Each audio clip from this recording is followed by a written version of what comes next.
사랑하는 성도 여러분, 2월 16일 화요일 아침입니다. 하나님 은혜와 평강이 함께하기를 축복합니다. 오늘 우리에게 주신 하나님의 말씀은 마태복음 14장 1절로 12절까지의 말씀인데요. 함께 1절, 2절 말씀을 읽도록 하겠습니다.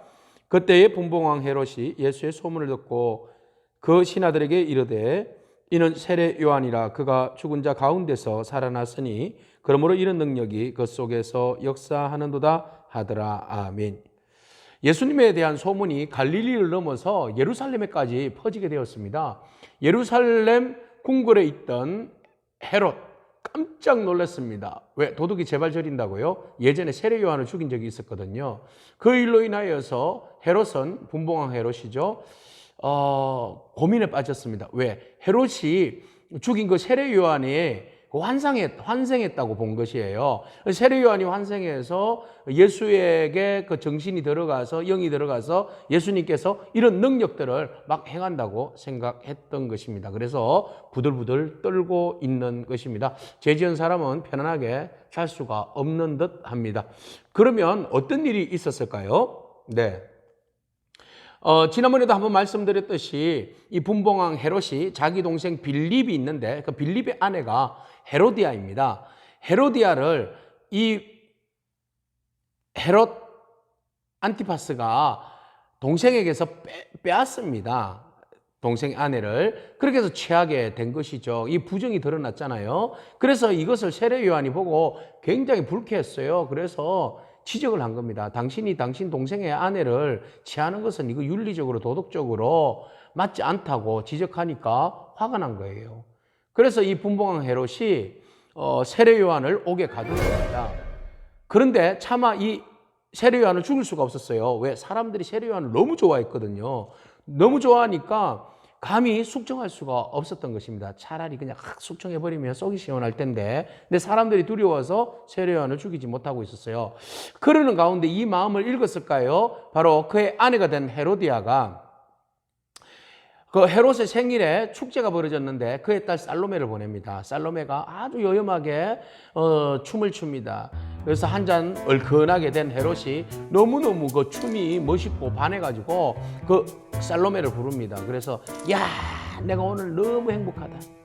네가 소원을 빌어라. 소원을 빌면 내가 뭐든지 다 들어주겠다.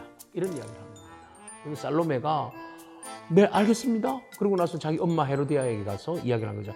엄마, 왕이 내 소원을 들어준다고 하는데 무슨 소원을 말할까? 그러니까 안 그래도 눈에 가시 같은 이 세례 요한이 생각났던 거죠. 야, 세례 요한의 목을 소반에다가 담아다가 달라고 그래라.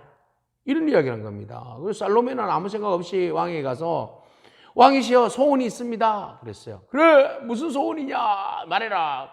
세례 요한의 목을 쳐서 소반에 담아주세요.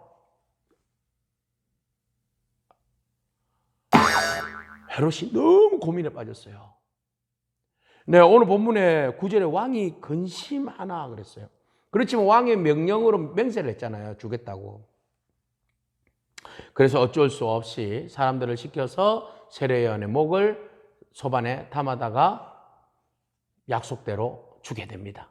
자, 어쩔 수 없이. 어쩌다가 이런 일이 벌어진 겁니까? 네, 왕이 신중해야죠. 왕은 모든 일에 신중해야 합니다. 지도자는 신중해야 합니다. 맹세를 하더라도 제대로 맹세를 해야죠. 옳은 맹세를 해야죠. 이런 헛된 맹세를 하고 말이죠. 자기의 그 권력과 권위를 이렇게 헛된 곳에 맹세를 해가지고 되겠습니까? 그리고 자기가 맹세가 잘못된 것을 알면 빨리 수정해야죠. 예? 맹세를 했기 때문에 지켜야 돼. 잘못되었으면 수정해야 됩니다. 뭐가 두려웠어요? 왕의 권위가 떨어질까 봐요? 아니요. 한 사람의 위대한 선지자가 개죽음이 되는데요. 그죠? 그러면 그것을 왕이 생각이 있다면, 사리분별력이 있다면 그것을 막았어야 되죠. 그러나 왕은 술도 취했고 또 자기가 한 맹세도 있고 우유부단한 성격에 결단을 내리지 못해요. 자고 우면한다는 거죠. 그래서 결국은 그 살로메의 그 소원을 들어주고만 말게 된 거죠. 그래서 그 위대한 세례 요한은 세상이 말하는 개죽음으로 끝난 겁니다. 그러나 그의 죽음은 결코 개죽음은 아니었어요. 바위로 계란치기와 같은 거죠. 끊임없이 선지자와 또 선지자가 나타나서 정의를 외쳐서 불의가 정의로 바꿔질 수 있다면 기꺼이 자기 목숨도 내놓겠다라는 세례요한의 의지가 또 모든 사람들에게 그대로 적용되는 것이지요. 여운으로 남게 되는 것입니다. 오늘 우리가 이 세례요한을 바라보면서 어떠한 상황 가운데서도 굴하지 아니하고 정의와 공의를 말하는 그런 용감함이 저와 여러분 가운데 있기를 축복합니다. 또 헤롯을 바라보면서 왕과 지도자는 신중하게 사리분별력 있게 뭐든지 판단해야만 합니다. 신중하게 판단하고 내가 잘못된 맹세라면 그 맹세를 수정해서 바른 길로 잡아갈 수 있는 그런 저와 여러분에게 축복합니다. 왕이 고민할 때에 살로메의 어머니 헤로디아가 아주 사악한 말들로 왕에게 소원을 말합니다. 말이라고 다 말은 아닙니다. 여러분, 우리의 공동체를 힘들게 하고 어렵게 하는 그 이간자들의 말들이 있습니다. 그 말들에 귀 기울여서는 안 됩니다. 사리분별력이 필요합니다. 그 말이 우리 공동체에 어떤 영향력을 미칠지 여러분 분명하게 판단해야만 합니다.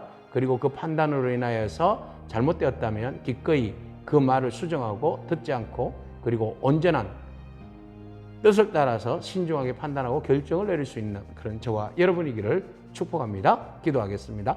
하나님 감사합니다. 불의한 세상에서 의를 선포한 한 사람, 비록 어처구니 없는 죽음으로 끝이 났지만 그의 의의 선포는 결코 헛되지 않음을 믿습니다. 오늘 우리가 공의와 정의를 위하여서 선포하는 그 모든 말들이 오직 하나님 나라가 이 땅 가운데 온전히 세워지기를 원합니다. 불의와 잘못된 판단과 그릇된 가치관과 잘못된 그 분별력으로 흐트러져 있는 그런 우리의 마음이 아니라 우리의 마음과 생각을 바로잡아 주시옵소서. 바른 사리 분별력이 있게 하옵소서. 바른 판단과 바른 결단이 있게 하옵소서. 모든 말이 다 말이 아님을 알고 하나님 그 말이 어디로부터 왔는지 그 말이 무엇을 위한 말인지 우리가 분명히 분별하고 결단할 수 있는 믿음 다하여 주옵소서. 예수님에게 하신 이름으로 기도합니다. 아멘. 오늘도 믿음으로 승리하기를 축복합니다. 아멘.